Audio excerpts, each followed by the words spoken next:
சிறந்த வாழ்க்கை தத்துவ பொன்மொழிகள். நிறம் மாறும் பச்சோந்திகளை விட அடிக்கடி மனம் மாறும் மனிதர்களிடம்தான் அதிக கவனம் தேவை.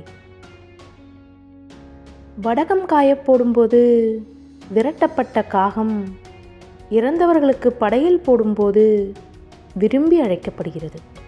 புரிந்து கொள்ளுங்கள். தேவைப்பட்டால் நீங்கள் தேடப்படுவீர்கள். பக்கபலமாக இருக்க வேண்டிய உறவுகள் தவறான புரிதல்களால் சில நேரங்களில் நம்மை பலவீனப்படுத்தியே செல்கின்றனர்.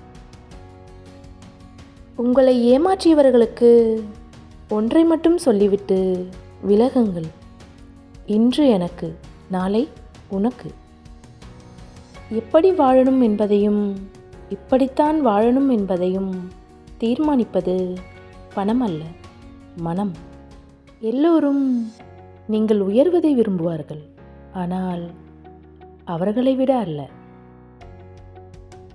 ஆறுதலுக்காக தேடப்படும் உறவுகளால் தான் பல நேரங்களில் மீள முடியாத துன்பத்திற்கு தள்ளப்படுகிறோம்.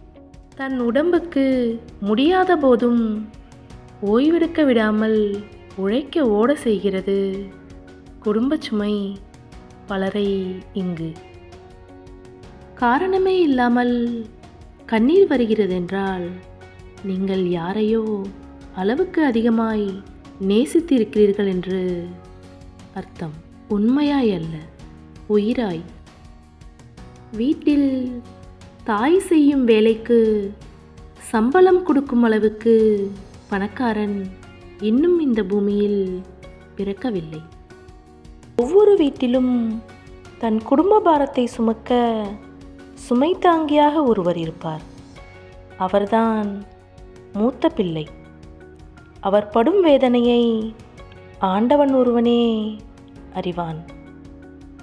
எல்லோரும் நீங்கள் உயர்வதை விரும்புவார்கள், ஆனால் அவர்களை விட அல்ல. ஒருவருடைய இன்பத்திலும் முன்னேற்றத்திலும் நீங்கள் உடன் இல்லாவிட்டாலும் பரவாயில்லை. அவரது துன்பத்திலும் வீழ்ச்சியிலும் விட்டு விலகாமல் இருங்கள், அதுவே போதும். இன்பம் எப்படி இருக்கும் என்பதை உணரும் முன்பே வலி எப்படி இருக்கும் என்பதை உணர்த்தி விடுகிறது வாழ்க்கை. வாழ்க்கையில் தோற்றவர்கள் 2 பேர். ஒருவர் யார் பேச்சையும் கேட்காதவர், மற்றொருவர் எல்லோருடைய பேச்சையும் கேட்பவர்.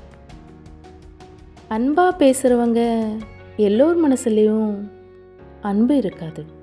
ஆனால் உரிமையோட சண்டை போட்டு கோபப்படுறவங்க மனசில் ஆழமான அன்பு அழியாமல் இருக்கும். தன்மானத்தை இழந்து எதையும் அடைய வேண்டும் என்று அவசியமில்லை.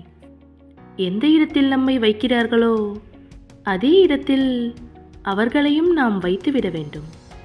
உறவுகள் முக்கியம்தான், ஆனால் தன்மானம் அதைவிட முக்கியம். பணமா பாசமானு கேட்டால் எல்லோரும் பாசம்னு தான் சொல்லுவாங்க. ஆனால் அந்த பாசத்தின் அளவை நிர்ணயம் செய்வதே இங்கே பணம்தான்.